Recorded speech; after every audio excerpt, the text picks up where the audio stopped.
आज हम पोषण अभियान पर थोड़ी विस्तार से चर्चा करेंगे। जी। ये विषय स्कूल परीक्षाओं से लेकर यूपीएससी, एसएससी और जो दूसरी सरकारी परीक्षाएं हैं, उनके लिए काफी अहम है। हाँ, बिल्कुल। खासकर जब हम भारत में स्वास्थ्य और सामाजिक कल्याण की बात करते हैं, बिल्कुल। तो आज समझने की कोशिश करेंगे कि भारत में ये जो कुपोषण है, मेल न्यूट्रिशन, उससे लड़ने में ये मिशन कितना कारगर रहा है और क्यों महत्वपूर्ण है। बिल्कुल।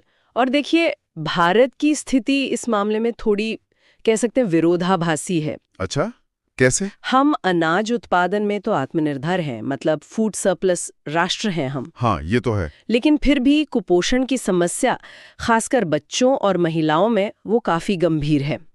और इसी बड़ी चुनौती से निपटने के लिए भारत सरकार ने 8 मार्च 2018 को 2018 में राजस्थान के झुंझुनू जिले से पोषण अभियान की शुरुआत की थी। इसे नेशनल न्यूट्रिशन मिशन भी कहते हैं। और इसका एक बड़ा मकसद सतत विकास लक्ष्यों यानी SDGs, खासकर SDG 2 जीरो हंगर और SDG 3 good health and wellbeing, इनको पाने में मदद करना भी था। अच्छा, तो चलिए इसे थोड़ा और गहराई से समझते हैं।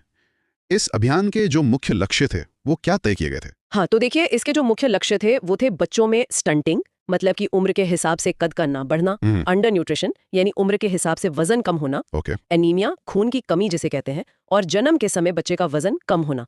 इन समस्याओं को मतलब स्टेज वाइज कम करना था। ठीक है। और इसमें खास ध्यान दिया गया बच्चे के जीवन के पहले 1000 दिनों पर। हाँ, ये सुना है मैंने, ये बहुत क्रूशियल होते हैं। जी हाँ, यानी गर्भ धारण से लेकर बच्चे के 2 साल का होने तक का समय, क्योंकि ये जो दौर है ये शारीरिक और दिमागी विकास के लिए सबसे कह सकते हैं नाजुक माना जाता है। बिल्कुल। और एक बहुत बड़ा लक्ष्य ये भी था कि 2022 तक स्टंटिंग को 38.4% से घटाकर 25% पर लाया जाए। 38.4 से 25, ये तो काफी एम्बिशियस लक्ष्य था। हाँ, बहुत महत्वाकांक्षी लक्ष्य था। तो फिर इन लक्ष्यों को हासिल करने के लिए स्ट्रैटेजी क्या अपनाई गई? मतलब किन मुख्य बातों पर जोर दिया गया? देखिए, इसे हासिल करने के लिए 4 प्रमुख स्तंभों मतलब पिलर्स पर काम किया गया। 4 स्तंभ कौन कौन से? पहला था तकनीक का इस्तेमाल। इसमें आंगनवाड़ी कार्यकर्ताओं के लिए पहले ICDS-CA सॉफ्टवेयर था और बाद में पोषण ट्रैकर ऐप लाया गया। अच्छा, पोषण ट्रैकर ऐप। हाँ, इसका मकसद था बच्चों की ग्रोथ की रियल टाइम निगरानी करना, मतलब एक तरह की डिजिटल हेल्थ डायरी समझिए।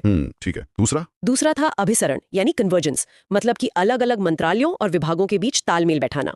जैसे महिला एवं बाल विकास मंत्रालय तो लीड कर ही रहा था, साथ में स्वास्थ्य, शिक्षा, पीने का पानी, साफ सफाई, ये सारे विभाग मिलकर काम करें एक टीम की तरह, ताकि योजनाएं सही से पहुंचे। बिल्कुल। तीसरा था जन आंदोलन यानी कम्युनिटी पार्टिसिपेशन, लोगों की भागीदारी। हाँ, इसके लिए पोषण माह मनाया गया सितंबर में और पोषण पखवाड़ा मार्च में। हाँ, ये सुना, पोषण माह। जी, ताकि लोगों में सही खान पान, साफ सफाई, पोषण का महत्व, इन सब पर जागरूकता बढ़े। और चौथा स्तंभ? चौथा था क्षमता निर्माण, कैपेसिटी बिल्डिंग। इसमें आंगनवाड़ी कार्यकर्ताओं और जो दूसरी फील्ड वर्कर्स हैं उनकी ट्रेनिंग और उनके कौशल विकास पर ध्यान देना था। इसी कड़ी में फिर सक्षम आंगनवाड़ी और पोषण 2.0 भी लाया गया, है ना? इसने क्या बदलाव किए? हाँ, वो 2021 में सरकार ने सक्षम आंगनवाड़ी और पोषण 2.0 को मंजूरी दी।